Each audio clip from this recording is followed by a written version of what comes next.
Yo, what's up? This is Ton Widrul and you are tuning into Conclaved, a podcast with creatives, for creatives, and by creatives. And today's episode, makakausap natin isa sa mga visual artists na kinikilala sa industry. Let's check out Hidden Space, tsaka yung bago dito, Shop 30.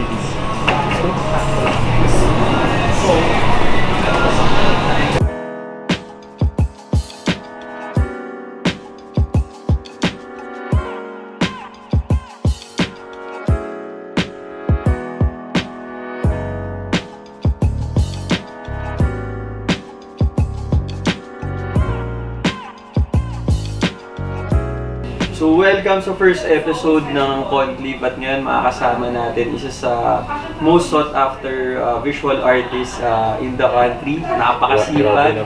Tapos nagbabanda pa siya sa hardcore scene din. Let's all welcome si Sir Miggy Antonio, also known as Distort Master or Monsterman.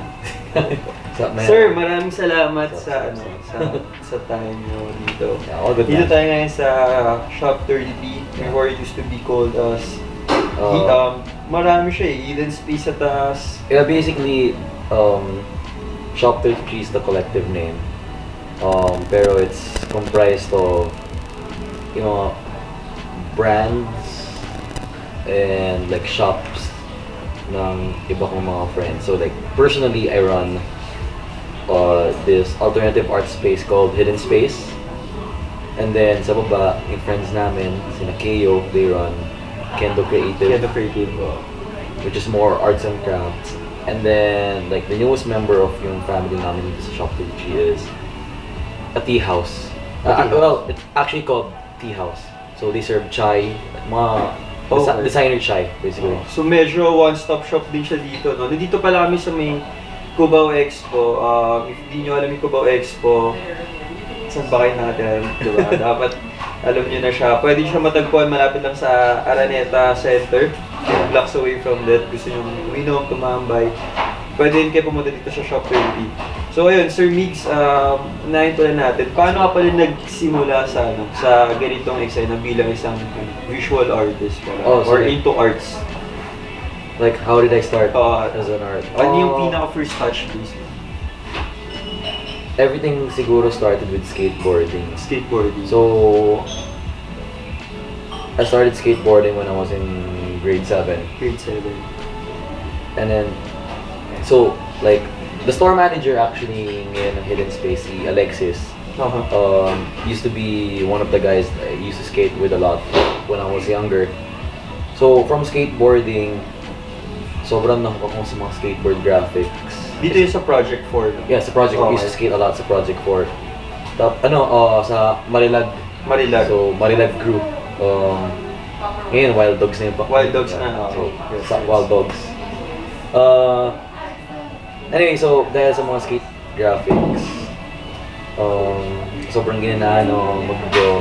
Would make my own stickers, dikit-dikit ko sa kung saan-saan. And it was because of skateboarding na I met people who were into graffiti as well. And so graffiti, street art.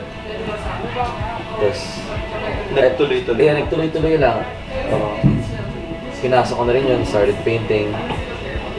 Tapos after yun, hindi na ako lumingon. So ano yung first na medium nyo sa arts? Pen and paper or? Well, started pen and ink talaga. Pen and ink talaga. I would draw a lot. Kasi routine ko yan, everyday. Drawing lang ako. But then, after ko matry gumamit na spray paint, yun na yun eh. Parang hindi ko na binatawan, parang tuloy-tuloy na. Kung napapansin nyo, very iconic yung itsura ng Distort Monsters. Lalo na yung mga monsters mismo, tsaka si Monsterman din. And yung lines talaga yung vivid and the use of the color. Na-develop mo lang ba siya or kumbaga parang natagpuan mo siya and then you stick on it tapos nanganak na lang din through the years? To be honest, like I'm largely self-taught. So most of the things that I know and most of the things I do are products of trial and error. So wala gawa lang talaga ako ng gawa. And you know, my characters and like my particular style is not something that was intentional. Mhm. No, it was just something that I love doing. And then bigla na lang, like after some time, Nandun ka na. yeah, like Oo. parang na-identify na pala ng mga tao yung Correct, gawa correct, ko, correct. which is really nice. But you know, it wasn't something Oo. intentional. Kasi ngayon, minsan may mga nababasa ako like the younger artists, minsan into arts talaga sila. Pero the challenge is to find their own style, to find, kumbaga parang you don't intend naman talaga to be iconic, but minsan yun yung pinaka-challenge nila to get their own signature. Ngayon yung pinaka-tanong, developing their own style, di ba? Yung pinaka-tanong ko, sir, is first pala is nag-went ba kayo into art school or this is something, yun nga, sabi mo nga self-taught largely So, self-taught. walang art school at all? I don't have any formal art training. Uh-huh. Yung alam ko ngayon, Based on the senses around surroundings and sa street na talaga, Street lang talaga. namulat from the people I encounter, yung mga nakakasama ko, kakapunta ko ng mga exhibits, Mhm. you know, like nagkaroon ako mga mentors, yung mga artists na nauna sa akin, like, tinulungan din naman nila ako. But, yeah, formal art training, business management major ako. business actually. management. Oh, business Okay. management major. Ang galing, no? Complete two opposite worlds. Pero para sa akin, ano rin eh, you would be needing that aspect to sustain your craft. It's din, useful, diba? it's useful. Tama, tama. Like, the skills na natutunan ko from my business course, like, for example, accounting, finance, marketing, yun yung mga bagay na I don't think tsatsagain ko on my Correct. own time. So Kahit I needed ako. to learn it. Whereas art was something that I've always been passionate about. Mhm. So, di ako pinayagan mag-art school ng parents ko. Pero, like, sabi ko ng sarili ko was, if, you know, if this is something that I really love Mhm. doing, hahanapan ko You'll siya keep ng on oras. doing it. So, I'll make the time for it. Correct. So, Kasi kaya yan, kids, di ba, kumbaga, lahat ng obstacles kaya mong lagpasan if you just love what you do, di ba? Yeah, parang talaga, patibayan ng loob ng loob, oo. And the amount of risk na kaya mong Yeah, risk lang gawin, talaga oo. lahat ng bagay. Parang sugal siya eh. So, you know, kung mahal mo, tataya ka talaga. Correct. Man. So, ngayon sir, pansin namin din kumbaga very love mo talaga yung culture. And earlier, backstory lang, kanina nagkausap na rin tayo. You've been to skateboarding din, nag-bike ka rin before. And bike as a you lot. all know, nasa hardcore scene ka rin sir with your band stable. Ang pina-question namin is paano mo na ma-manage siguro or napag-combine, na-inspire ka ba lahat ng mga ginawa mo Oh, yes. to do an output dun sa current style mo? Basically, meron akong tinatawag na personal Holy Trinity ko. Nice. So, the three things that comprise yung personal Holy Trinity ko is skateboarding, graffiti street art, Okay. and punk rock. Punk rock. So, like, nice. those were the three major things na nakapag-influence sa akin. And, alam mo yun, para sa akin, complementary Complementary, silang oo. tatlo eh. Correct. Like, yeah, they're all very aggressive subcultures on their own. And it's really, well, for me, it's a really good outlet to let loose. And the people normally dun sa mga eksena like sinabi mo are somewhat similar mga creatives Yeah, din. magkakilala naman yun. Oo, lahat ng magkakilala mga- rin. And like, you know, like, the mindset of the people within these cultures are, you know, more or less the same.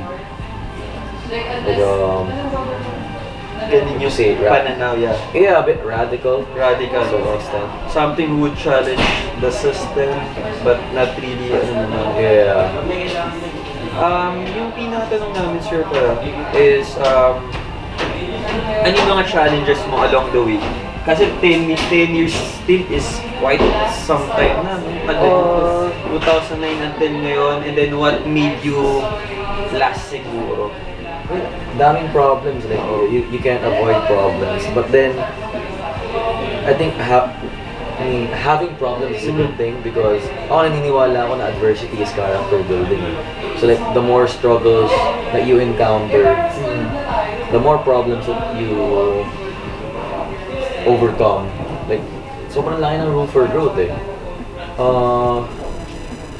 Siguro one of the biggest hurdles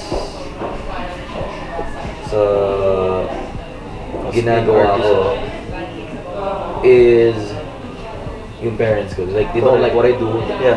I grew up in a very traditional Roman Catholic Filipino family. I understand. Very, very conservative, very, very strict. So like, I'm actually the first artist sa family. namin. Everyone is Like into the business side. Or corporate world, diba? yeah, like they're all engineers, they're all in the business and stuff. Kasi- But yeah. Yeah, I understand kasi dati before din parang I want to pursue nga rin studies in fine arts but back then parang it wasn't something Yung na perspective, iba yung perspective. And Very, very different. like yung nga rin, as something traditional din, they would see arts na sinasabi nila. Well, not really all, but may ganun stereotype na walang pera sa arts. Yeah, totoo yan. Parang in modern day ngayon na marami ng courses about arts and everything, how would you siguro counter or encourage the young creatives na do what you love or kaya man as long as ano yung piece of advice mo siguro sa akin? It really depends kasi on like How you see things? the attitude of the person or like how he sees things, he or she sees things. Like share ko na lang rin siguro yung isa sa pinaka-favorite na advice ko galing sa isa sa mga mentors ko. So, nagsabi ko si Egg Fiasco. Egg Fiasco, oh. Yeah, so si Egg parang kuya o in a way. Tagal na rin sa Egg. So, Yeah, it's like Egg, well celebrated din siya.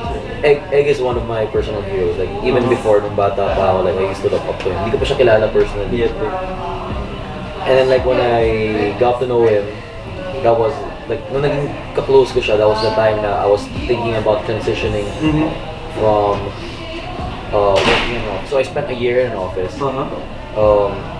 And I wanted to pursue art. So like yun yung naging close kami during that point in my life where I was trying to transition. And hindi ko makakalimutan yung advice na binigay niya sa akin, which was sobrang simple lang. Don't make a backup plan. So yeah, like parang lahat yun na. yeah, don't make a backup plan because like the way he explained it was if may backup plan ka, the moment na nag-struggle ka, the moment na nahirapan ka, magde-default ka dun sa backup plan mo eh. Parang, may fallback naman ako. Correct. This is not working for me.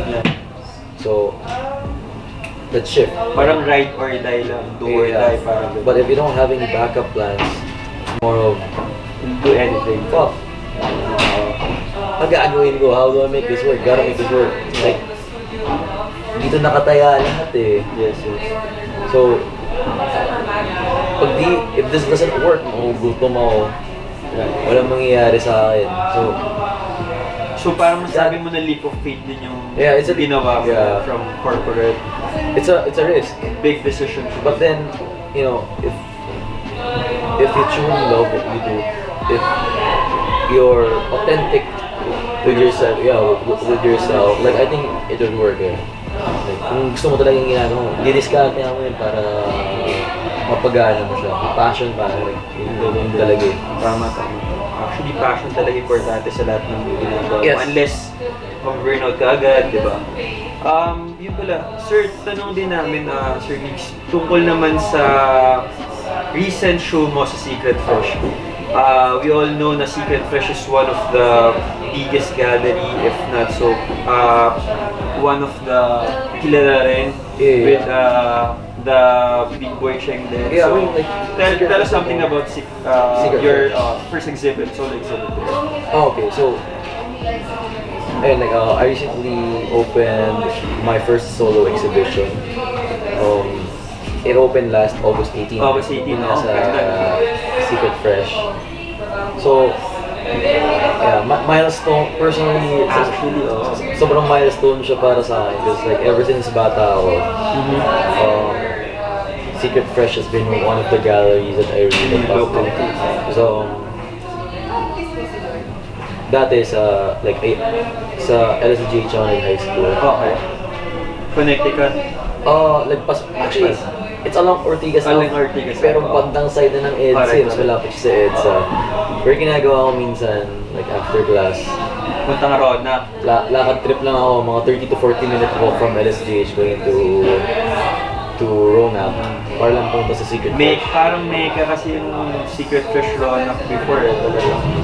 Sobrang dami ng mga toys before. Mga Like, toys we started and out everything, sneakers din. a toy shop, Correct. and then like the gallery sa second floor.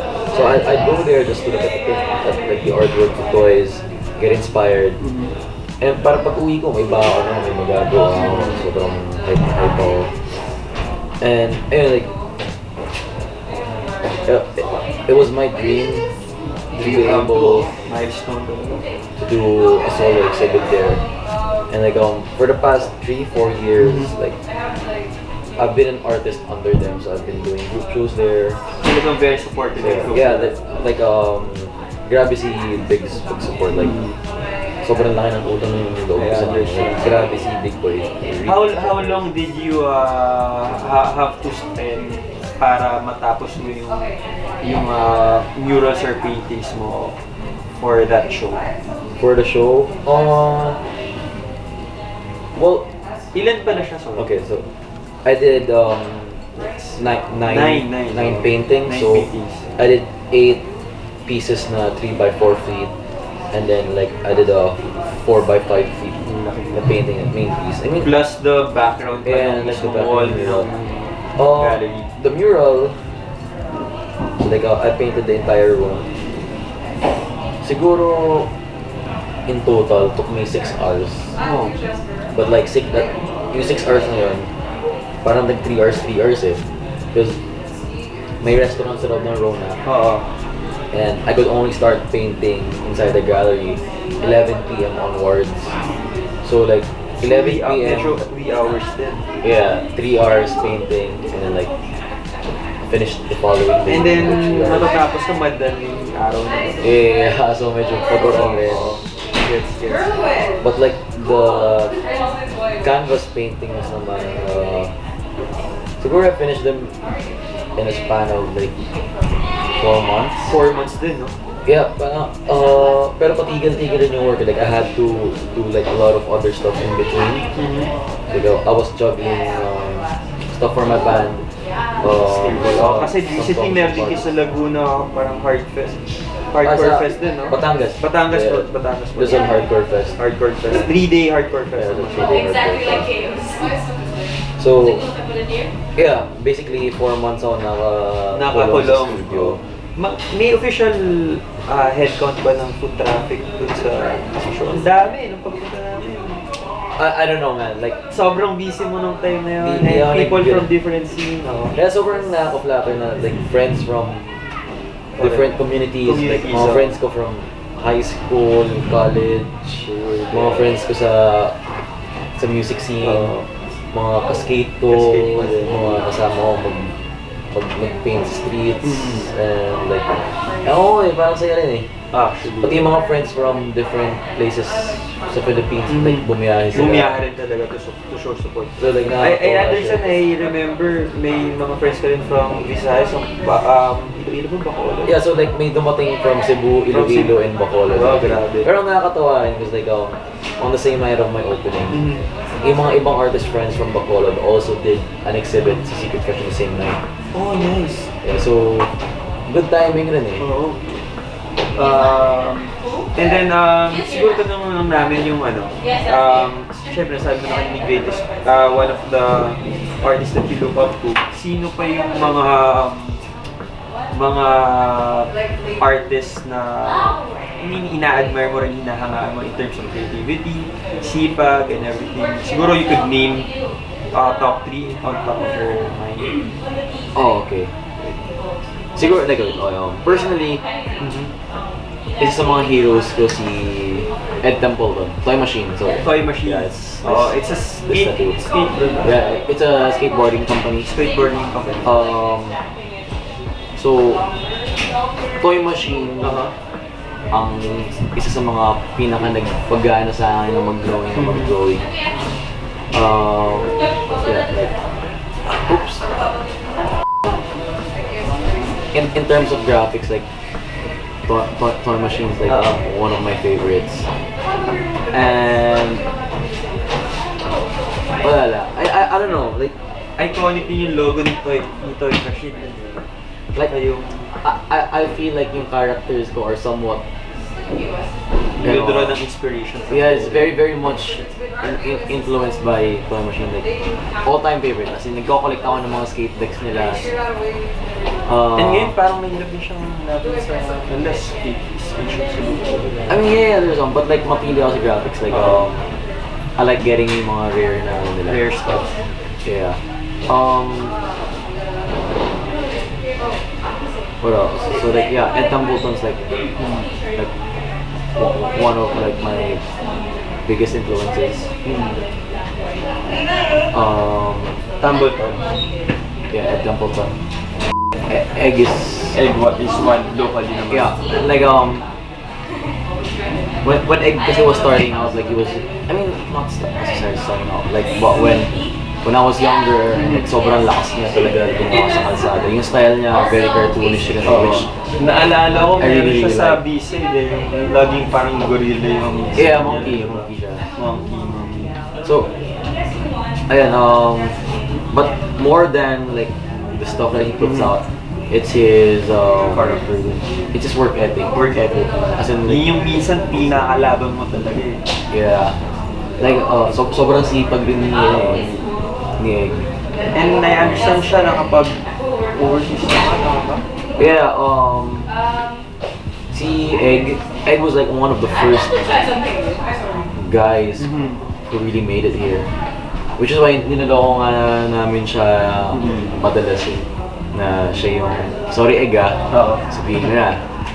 Ninaloko namin siya na siya yung Michael Jordan ng street art dito sa Pilipinas.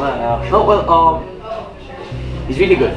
And then ako, I remember sa Glorieta, meron yata siya sa Jollibee rin na artwork. I'm not sure kung ano Glorieta branch, but like, yeah. I mean, he's got like a number of So, big na-cross niya na rin yung underground, even mainstream, no? Should that Yes, correctly say that? Like, Egg's already an international artist. Like right now he's in Indonesia for an exhibit. Yeah, like he's all over the place. Always doing mga mural festivals kung saan, doing exhibits here and there. Overall, sobrang solid siya. Both as a friend, as an artist. That's exactly why. And then, I understand may mga projects ka rin before, like, nakita namin, Krispy Kreme, you collaborated din. Paano ito nangyari? Like, ang ganda rin ng gawa mo kasi the tumbler and the iconic way of doing things talaga. Very signature. Yeah, like the first time that I got to work with Krispy Kreme was because of yung best friend ko, yung older sister niya runs this event company called Pabis. Okay. And like Krispy Kreme was a client of Pabis. So like Pabis was doing creative marketing for them, and like they thought of like collaborating with artists. So like yun, nasama ako doon. Nice. But like after that, like they contacted me na lang rin directly. As for like mga other clients, like mga major companies, I don't know, like I've been very lucky na there are people who talk about my work. So, ayun, parang dahil sa word of mouth, parang nalalaman ng mga ibang companies or whatever, or like Advocate mo rin talaga sila. I mean, I didn't ask them to do it, but like, it's really flattering na ginagawa na rin yun para sa akin. Like, sobrang thankful ako sa lahat ng mga nag-support sa mga gawa ko. So, ayan, like, mababalitaan na lang kung sino-sinong company, mag-contact sila sa akin. Or like sometimes makita nila yung mga gawa ko sa kalsada and contact sila. So, ewan ko talaga, like I just really like having fun with what And I then, do. I think you Na-enjoy treat ko na lang everyone fairly rin ng mga kasi. So, siguro, just face back then na ganun yung nangyayari. Like, naniniwala ako, sobrang importante sa akin pakikisama eh. Like, as much as possible, I will be nice to everyone. So, maliban na lang kung kukupal. Kupal talaga. Like, it's different story. yeah, so like, yung default ko kasi is like, respeto ko para sa lahat ng tao. Like, you don't have to earn my respect. I will respect you right away. But like, if you're kind of an asshole, Yeah.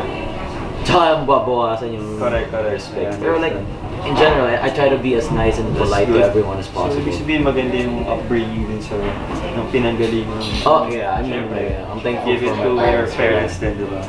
And then, last siguro, future projects or mga dream projects mo that you want to achieve. I'm not saying na i-divulge mo talaga sa akin, but yung mga Okay. in the pipeline or mga gusto mong makuha in the... So like some stuff in the pipeline right now is I won't name drop na lang muna mga company names since like we're still negotiating. But like yeah, I have a couple of big brands that I have pending projects with. A couple of commission euros. Nice. Naalala ko, nag-Nike ka nga rin pala before. Oh yeah. Galing, So, one of the big yeah, it's like a really, I mean, with Titan. I've done a couple of projects with Nike. Nike, they're really cool. Nice. So yeah, it's in the pipeline in terms of art. Oh, I have a 3-man show this coming November rin pala. Nice. Yeah, so like I'm doing a 3-man with some artists. Some friends. artists. So 3-man show is myself, Race Hell, Oh, original ba? and Margot Blas. So Margot she's Blas. a really good artist from Iloilo. Then besides that, like I'm really busy with Hidden Space and Chocolate Tree. We're trying to push The community. Yeah, we're trying to push the community with this shop, with the art space. As well as this October, my band stable is releasing an album. So, Check nyo yan. Lagyan namin link. well, yeah, we play hardcore punk, and yeah, we're putting out an album this October. Tapos mag-tour kami. So like some cities in Luzon, Visayas, and Mindanao. Nice. It's All for fun. nation, all for fun. Tapos ano lang, sir, meron lang tayong parang icebreaker lang, no? Yan, speedan, tawag sa segment na to. Gin or beer? Oh, beer. Pero di na umiinom kasi ngayon. Actually, nag-lose ka nga din eh. Pero beer. Beer all the way. Yeah. Lalo na sa expo. I stopped beer drinking. talaga. Sober na. Talaga, sober na. For how long? Well, I would say like a year na sana. But then, nung exhibit ko, like, kami na mga Konti lang. Kasi, you know, That's just fine. one time lang ako first solo exhibit. Oo, diba? actually. Isang beses na mangyayari yung first solo. So, parang celebrate. Tapos, parang dream come true rin for me. So, Kamayan or chopsticks? chopsticks. Chopsticks. Hindi ko sa Japanese. Japanese food. Lapis or ballpen? Ballpen. Ballpen. E-heads or Riverman? E-heads. E-heads. Books or movies? Books. Toys or playground? Same things. Skate or bike? Skate ako, man. Eto, last na. Sasabihin mo lang kung go ka. Kung go ka, sasabihin mo do it. Pag hindi ka go, pass. Okay. Skydiving. Do it. Do it ka. Sleepover sa Suicide Forest. Sa Japan. Pass ako, Pass man. ka na lang. Creepy shit yun eh. Oo nga, actually medyo Creepy creepy. yun. So, ayun lang. Maraming salamat, Sir Mick, sa Thank time you. mo. And as always, napaka-supportive mo sa community. And then, shoutouts nga pala kay kay Fritz, kay Faye, syempre kay Alexis ng Wild Dogs. Wild Dogs. Diba? Visit kayo dito sa Shop 33 if you want to Tambay touch ganyan. yung creative sense nyo rin. Tambay ko, maraming goodies dito, food and everything. So ayun sir, last message mo na lang para sa mga gustong mag-start sa arts. Paano ba? Mga mag-start sa art or nag-art. Or nag-arts na pwede. Basta gawin niyo lang kung ano yung gusto nyo without stepping on other people's toes. Like if may gusto kayong gawin and you want to do it for a long time, panindigan nyo lang. Like stay true to yourself, be honest with yourself, make honest art basically. And if you want to pursue art as a career, tulad ng sabi nga ni Egg sa akin, don't make any backup plans, panindigan mo. Work smart. Okay. Thank you sir, maraming salamat. Salamat Thanks, po. bro. Thank you.